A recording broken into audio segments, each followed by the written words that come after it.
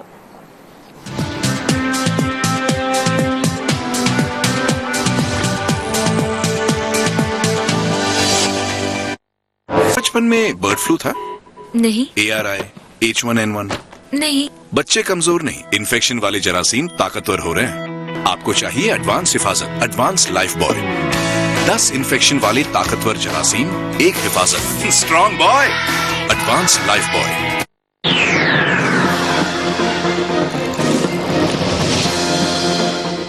Welcome back ناظرین. اور جیسا کہ ہم بات کر رہے ہیں ملک میں جاری دہشت گردی کی, اور ہم دیکھ سکتے ہیں کہ ملک کا کونا کونا جو ہے وہ دہشت گردی کا شکار ہے اور ملک کے ہر حصے سے خون رس رہا ہے. کل ہم نے دیکھا کہ کوئٹہ میں ہزارہ کمیونٹی کے جو ہمارے بھائی بہن تھے ان کو نشانہ بنایا گیا, اور اس کے بعد ہم نے یہ دیکھا کہ کوئٹہ میں وزیر اعلیٰ بلوچستان کے جو ہزارہ برادری کے ساتھ مذاکرات جاری تھے وہ بے نتیجہ ختم ہو گئے ہیں, اور جن علاقوں کی نشاندہی کی گئی ہے وہاں پر کریک ڈاؤن بھی کیا جائے.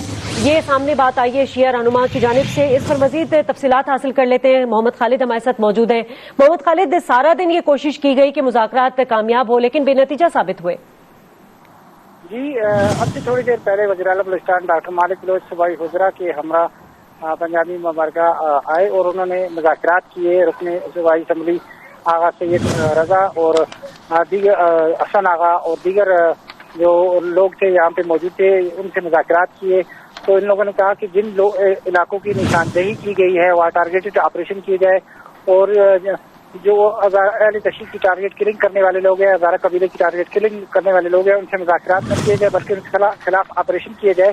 حکومت مذاکرات کی جو کرنے کی جو بات ہے اسے چھوڑ دے بلکہ آپریشن کرے, اور کیونکہ ہزارہ قبیلے کو ایک علاقے تک محدود کر دیا گیا ہے. محب وطن لوگ ہیں اور ان کے خلاف کاروائیاں کی جا رہی ہے جس پہ کوئی حکومت نوٹس نہیں لیتی, جس پہ وزیر اعلیٰ بلوچستان نے کہا کہ ہم دہشت گردوں کے خلاف. ٹھیک ہے محمد خالد, بہت بہت شکریہ, آپ نے تازہ ترین صورتحال سے آگاہ کیا. اور ناظرین, اگر ہم بات کریں کہ جتنی شہادتیں ہم دیکھ چکے ہیں اس کے برابر کی قربانی تو کوئی جنگ بھی نہیں مانگتی, مگر پھر بھی نہ کوئی امن لانا چاہتا ہے نہ جنگ لڑنا چاہتا ہے. عوام جو روز کیڑے مکوڑوں کی طرح مر رہی ہے, ریاست سے مطالبہ کرے کہ خدارہ دہشت گردوں سے نپٹیے, انقلابی اقدامات کیجئے, مل بیٹھیے, جنگ جیتیے یا ہار جائیے, مگر کچھ تو کیجئے, کیونکہ اگر خون بہنا ہی ہے تو یہ خون کیوں رائے گا جائے. شازیہ خان آپ سے اجازت چاہتی ہے. اپنا بہت خیال رکھیے گا. اللہ نگہبان.